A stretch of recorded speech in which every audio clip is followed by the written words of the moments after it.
Exactly 1 week ago, voters approved a bond issuance that will allow the city of Omaha to create its first pavement maintenance program. As part of the plan, the city can now spend $75 million a year on roads and will be able to resurface each road over a 20-year period.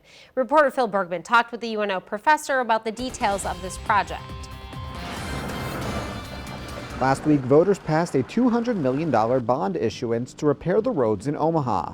But from a financial standpoint, was passing the bond the right move? It does what a good investment should do, which is to create more economic growth and also reduce the cost to the users of the system. John Bartle is a public administration professor at UNO who researches public financial policy and management.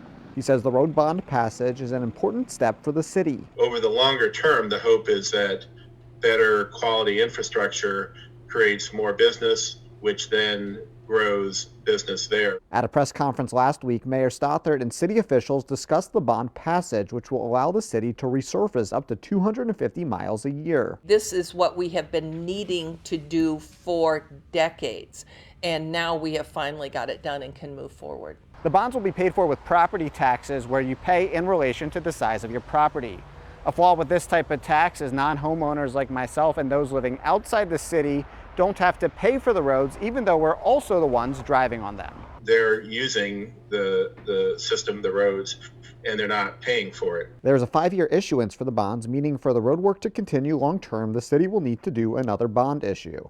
Bartle says this bond passage shows voters can support city projects. When the city makes the case well for how to use our tax dollars, then in Omaha, people seem to listen. We still have to take care of our roads. They're still there, and every year they get a year older. Reporting in Omaha, Phil Bergman, 3 News Now. Ideally, Professor Bartle believes a gas or vehicle miles tax would make the most sense for these types of projects. However, he says given the city does not have the authority to levy these types of taxes, he thinks property is the best option.